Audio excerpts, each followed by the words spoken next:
Hello everybody, welcome to part 5 where I rank every single card in Star Wars Unlimited, and today we're going to talk about Command Heroism, and we're going to be starting right away with Alliance Dispatcher. So Alliance Dispatcher was a tricky card to evaluate because it's very high impact. It's basically a ramp, but a ramp that intervenes right away from turn 1. So typically a card like Resupply, Super Laser Technician will give you an extra resources starting from turn 3 because it comes to play on turn 2 and start being effective on turn 3. Alliance Dispatcher comes to play on turn 1 and start to be effective right from turn 2, which allows you to play a 4-drop right from turn 4-drop on turn 2, which is very effective. So that by alone makes this card extremely impactful. Yes, it only works for units and it does not allow you to deploy your leader faster, but it is still a lot of value for a card that only costs 1 resources as opposed to Resupply or Super Technician that costs 3. Obviously, the Achilles heels of this card is the fact that it's obviously extremely fragile. Any attack, anything can kill it extremely easily. So my opinion about this card is that in a deck that cannot consistently protect Dispatcher, this card is not great because it's going to be very easy to kill. So yes, it's really good if it's not answered, but it requires so few resources for the opponent to kill this that most of the time it's not really going to be worth the investment in a card and a resource. However, there is a deck out there that can really utilize that card, and that's Luke.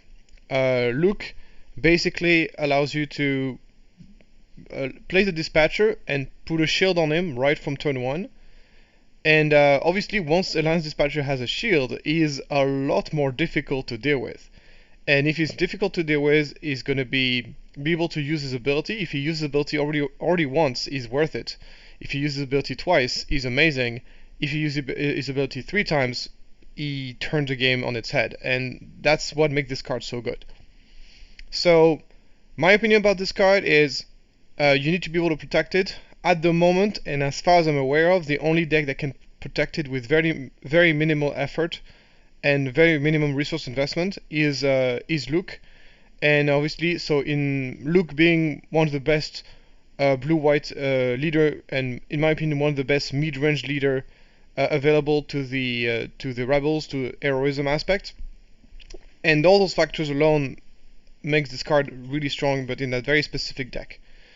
So now let's talk about the amount of impact that he had. Basically, in my opinion, blue, white, green Luke was a decent deck before this card was spoiled, and when this card was introduced, this deck turned into what I would say it would be one of the strongest decks in the game. So that alone, I think, is self-explanatory on how impactful this card is. You could definitely see the difference between a Luke deck that would be able to open up with Alliance Dispatcher and the deck that didn't. And not only that, Alliance Dispatcher also managed to be useful even when played much later in the game than just on turn 1. So it's a very strong card. Ramp in general in this game is very strong. It is not a Super Laser, it doesn't have the Super Laser Technician or the resupply impact. It doesn't allow you to play your leader faster, and is only really playable in a specific leader, so I cannot possibly put this card in S tier, but I'm going to put it in A tier, and I'm going to put it over Super Laser Blast, but under Takedown. Next, we got Bale Orana.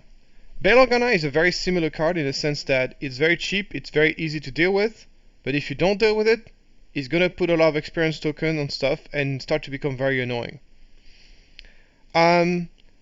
So people have been trying this card in aggro decks where basically they try to put it in aggro deck as a way to put multiple 1-drops and kind of distract the opponent.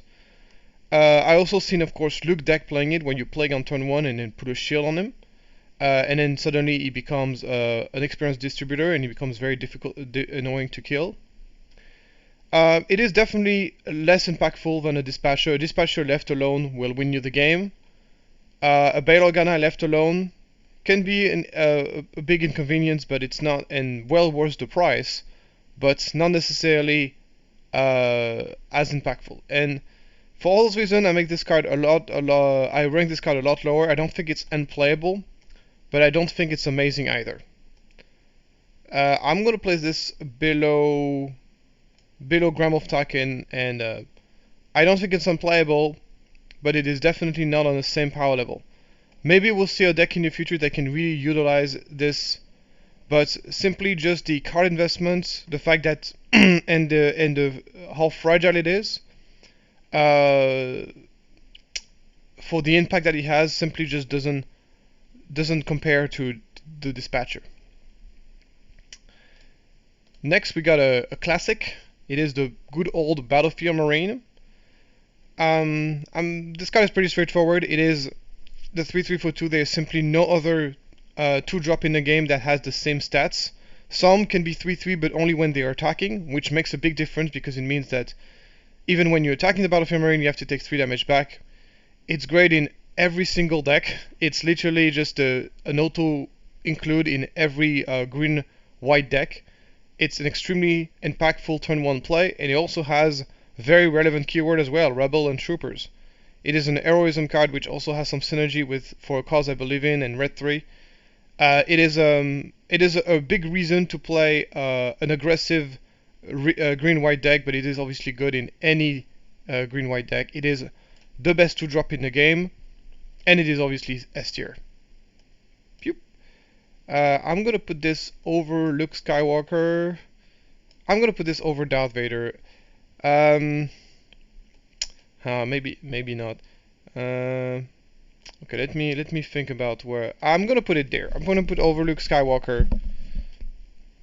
I still believe that even though he's very good, there are cards which, while they don't come as close to it, are very similar in terms of how impactful they are. So yeah, I think this is a good place. Next, we got Mothma. So Mothma, if you're looking for a 2-drop that draws you card, I think this is one of the best options you can have, assuming you got this critical mass of Rebel, which guarantees you to be able to get a card from it. She comes to play, draws you a card immediately, and even gives you a little bit of selection.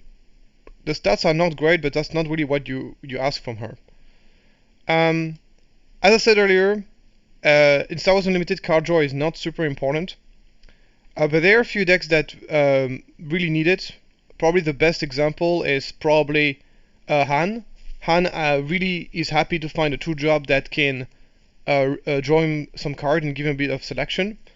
So it's also an Heroism card, so it works well with For a Cause I Believe In Red 3. So I've seen some green decks also wanting to play this card in aggro. I don't think it's as good as it's good in aggro, however, but in hand it's pretty good. So it's relatively niche, and in a deck in which it's good, it's not amazing. So I'm gonna have it's gonna be a C tier. Probably gonna put this under Protector but over Delmico. I think that's a fitting place. It's a definitely a playable card. In certain decks that needs that kind of effect, but that effect itself is not super relevant. The stats are relatively weak.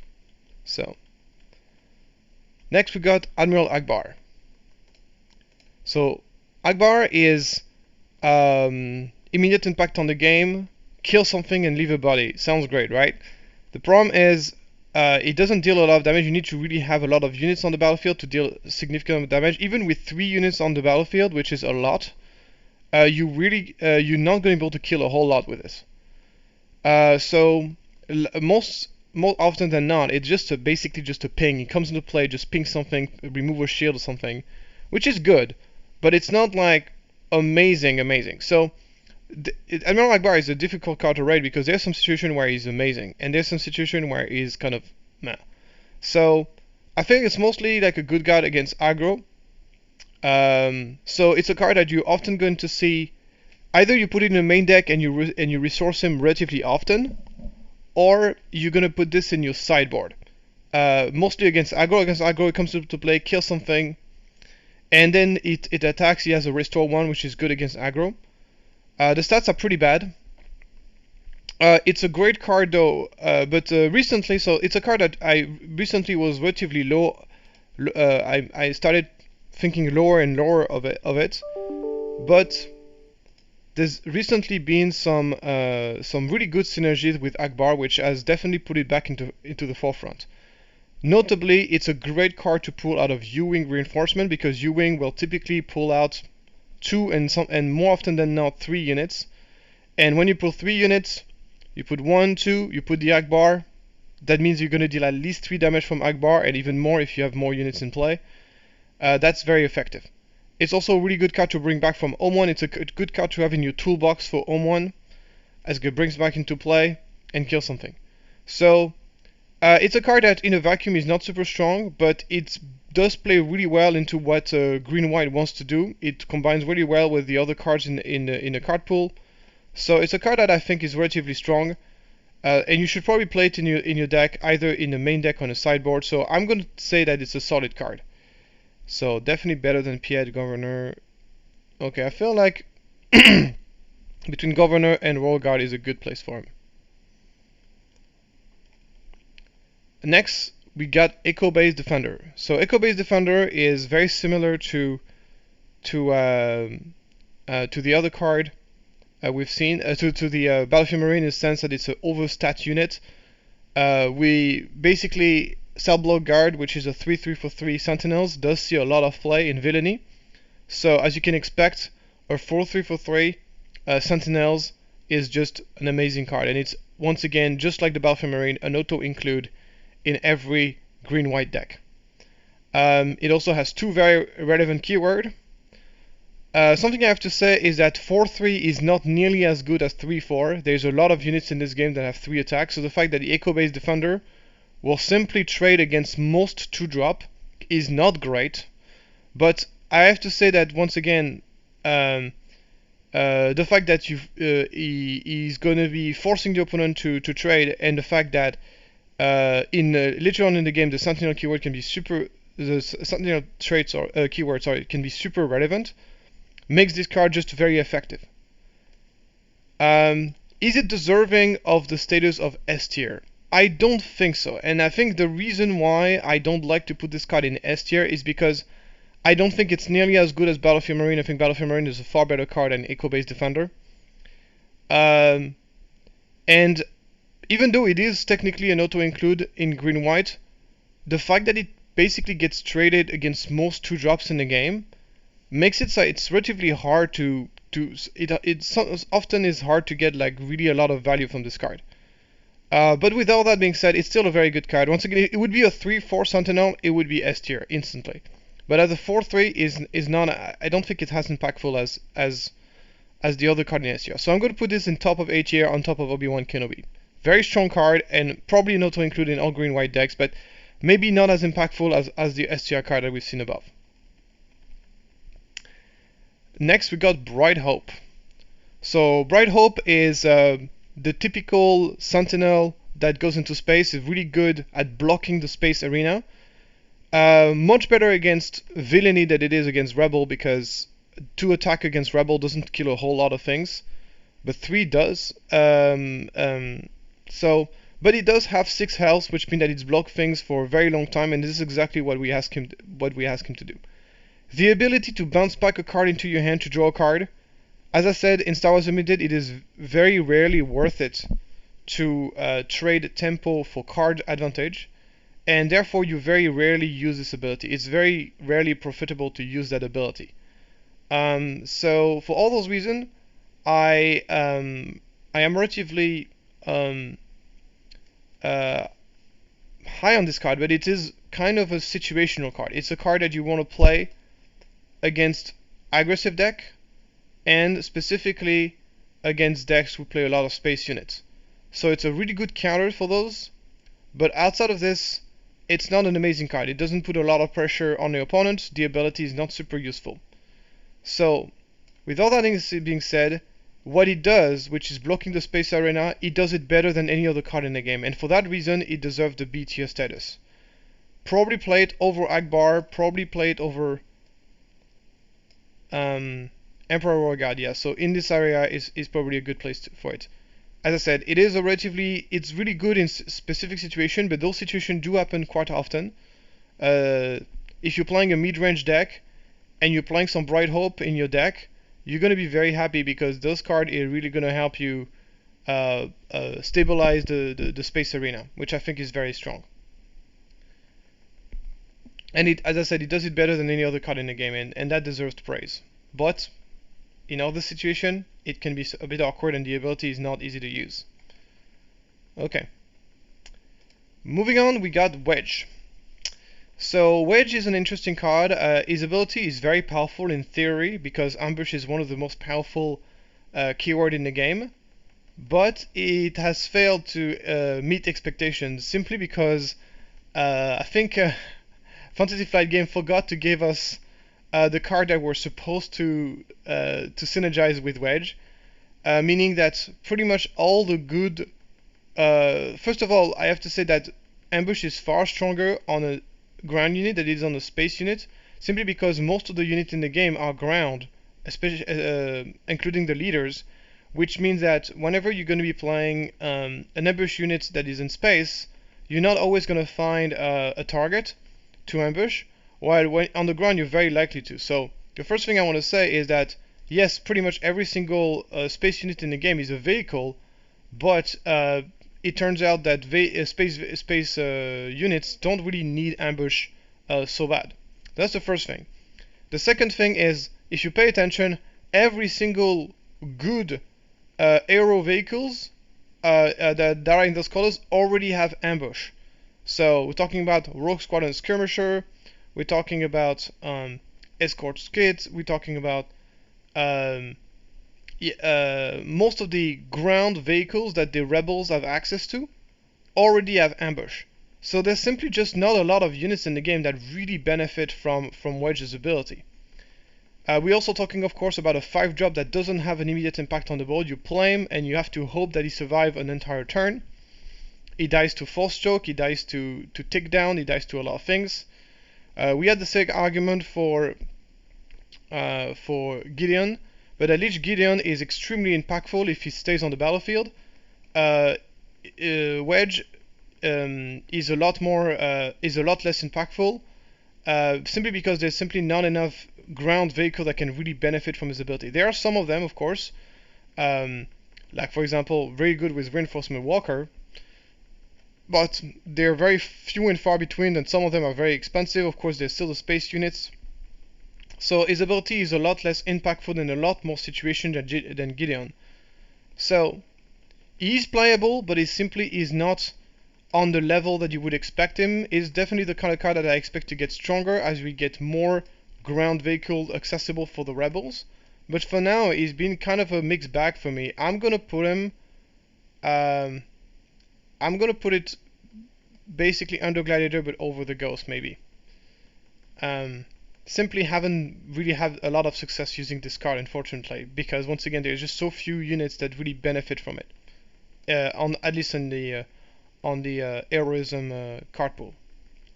Next, we got the Rogue Squadron Skirmisher, a card that hasn't seen a ton of play. It's basically an ambush unit that gives you card advantage. Usually, as I said, in Star Wars Unlimited, people prefer tempo over card advantage, so people will typically prioritize playing cheaper ambush units, which we have plenty of, like Agent Callus, for example, instead of playing something that is more expensive but gives you a card. Rogue Squadron Skirmisher is really strong because he can do a 3-for-1 relatively easy. He comes to play, kill something, and then stay alive. But when you come at the tempo in which he comes into play, which is typically going to be turn 5, units have a tendency to be a bit too big for him, which means that his ambush really doesn't kill a whole lot, which is sometimes a big problem. So with all that being said, Rogue Squadron Skirmisher is an excellent card in Anne, because Anne definitely needs the card advantage. Anne is a leader that really likes the extra cards, and he's also and of course it can come into play a lot faster in a hand deck, which makes his ambush and 4 attack a lot more easy to forgive. So I think Rogue Squadron Skirmisher hasn't really he's competing with too many things. There's just too many strong ambush units in those colors. Hasn't really found its footing in a regular deck, but in a hand deck, it's definitely very good. So where do I rank this? So yeah, I like to put this on the B tier, on the same kind of department as those cards that we've seen before.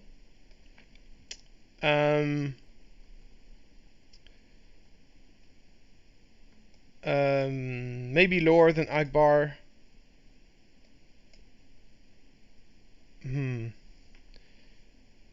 It's either top of C tier or low B tier. It's a bit difficult to rank this card. I'm gonna put it on top of B tier. Maybe I'm gonna put it higher than Academy Defense Walker. Yeah, top of C tier seems to be a fitting place. The fact that pretty much only Han Solo deck really play Rogue Squadron Skirmisher is I think is a kind of self-explanatory. And yeah, this is a good card in hand, but it's not like a bomb or anything. So yeah, top of C tier seems to be a fitting place. It's either top of C tier or low B tier. Moving on, we got the good old Omen. Omen is one of my favorite cards in the game. Very impactful, big body, immediate impact on the game, and if it stays alive, it will win you the game extremely quickly. So it's a great top curve card in a green-white deck. Recently, it's been competing with a lot of other cards. Notably, it's been competing with Redemption, which I think Redemption is weaker than Omen in a vacuum, but as I said earlier in my review on Redemption, Redemption has the advantage of being very good against Boba, and that really makes the card stand out. And this is the reason why, and since Boba is such a strong force in the meta, people usually prefer to run Redemptions in their deck rather than Omen, at least in the main deck. And for other decks, the introduction of Reinforcement Walker has already been a big competition for Omen as well, because there's some situation that Walker is better, notably against aggro, because it gives you more upfront healing. With all that being said, I still believe Omen is one of the greatest 8-drop in the game. It's amazing, specifically once again in Han Solo green, because Han Solo allows you to play him earlier using his ability, and his ability allows him also to feed his discard pile. So basically the temporary resources go to the discard pile, and you can choose which temporary resources gets placed in the discard pile, which means it's very easy to give the Omen the exact grade 3 drop that he needs to have the right amount of impact when it comes to play. So you can very consistently put something like an Echo-based Defender or an Admiral Akbar in your discard pile, and when he comes into play, reanimate one of those and have an immediate impact on the game. And so Omen is obviously better. So basically, typically when you're going to see Omen is going to be either in the main deck, of course, as a 3-of in solo, or basically in the sideboard as additional late game options, typically in a green Luke deck. So where do we rank Omen? So I also believe it's a card that is likely to get better as we see more 3-drops. I like to play this card on the top of. I'm gonna put this card on top of B tier. I think it's all the competition that he had recently has made it more difficult to use, and it's hard for me to rank this card in A tier. The fact that we have Omen is really Han Solo is really the best deck for it also has kind of limited its impact. I have to say also, in generally speaking, that expensive Heroism card are not as good as expensive villainy cards, simply because expensive villainy cards are really supported by Super Laser Technician, which really helps you to ramp. In the Rebel side of things, we have access to Resupply, we have access to Alliance Dispatcher, but it's not the same kind of impact. So I say, generally speaking, I rank expensive Heroism card a bit tougher for that reason. So we're going to place it on top of B tier over Count Dooku. It's pretty, yeah, it's either bottom A tier or top B tier. Like, it really depends on the deck. You see, for example, Luke Lightsaber is also a situational card that only works for Luke, but I think that overall Luke is a stronger archetype than Han is. So if I have to decide between what is better, a Han staple or Luke staple, I would have a tendency to rank the Luke staple higher. But Omen does see play even in the sideboard. This is a tough call. Okay, let's put it, this is tough. I really would like to place it. It's either basically bottom of A tier or top of B tier. It's a very tough call. Yeah, I think it's a little bit too situational to put it anywhere else than B tier. So let's put it top of B tier, at least for now. Next card is Rebel Assault. So Rebel Assault is basically the card that puts green Sabine on the map.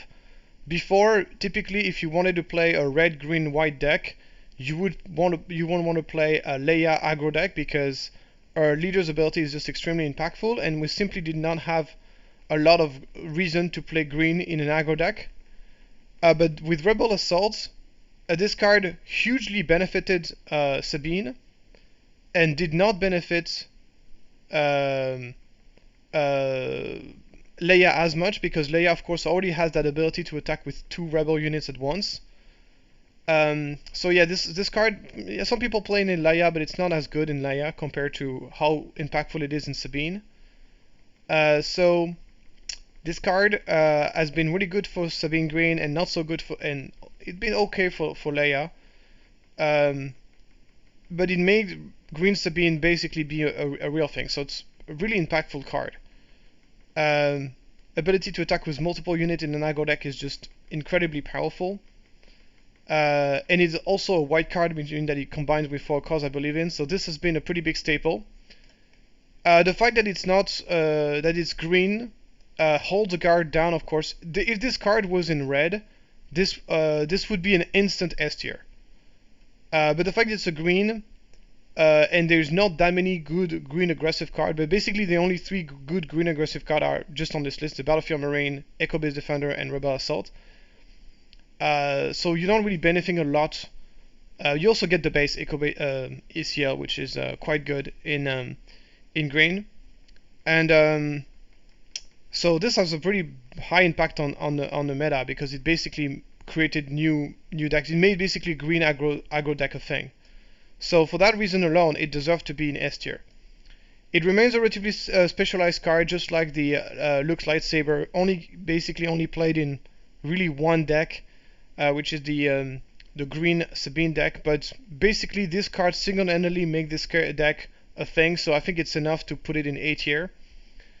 You see it in Leia as well, but it's not as impactful, because obviously Leia already has that ability as a leader. So if you play this in Leia, it's just for the +2 attack, which is fine, but not amazing.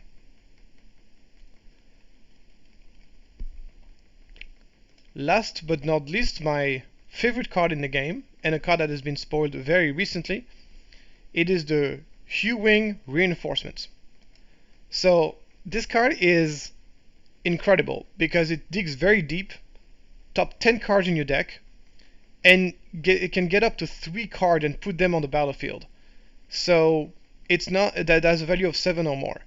So it's very easy to get 3 different bodies with it, because naturally you're going to be playing a lot of 2-drops in your deck. So a 2-drop, a 2-drop, and a 3-drop, that's 3 bodies. That is just so incredibly impactful. Obviously it's very flexible. You can pull like a 7-drop out of it. You can pull like something like a Luke. You can pull like a Bright Hope to block the Space Arena. It's just extremely flexible.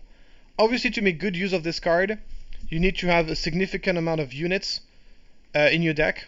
So mostly units in order to really make good use of this card. And what I also really like about this card is that it has some really nice combos with certain cards. So a good example for this is Akbar, which I talked about earlier. Another good example is Yularen. You put Yularen with 2 additional green units, you gain 3 HP because you've played 3 units in one go. A little bit less exciting, is a Vanguard Ace, which basically gets 4/4 when you play him, off U-Wing Reinforcement. And another card which I think is very good with is a Fighter for Freedom. So if you pull Fighter for Freedom, where is he?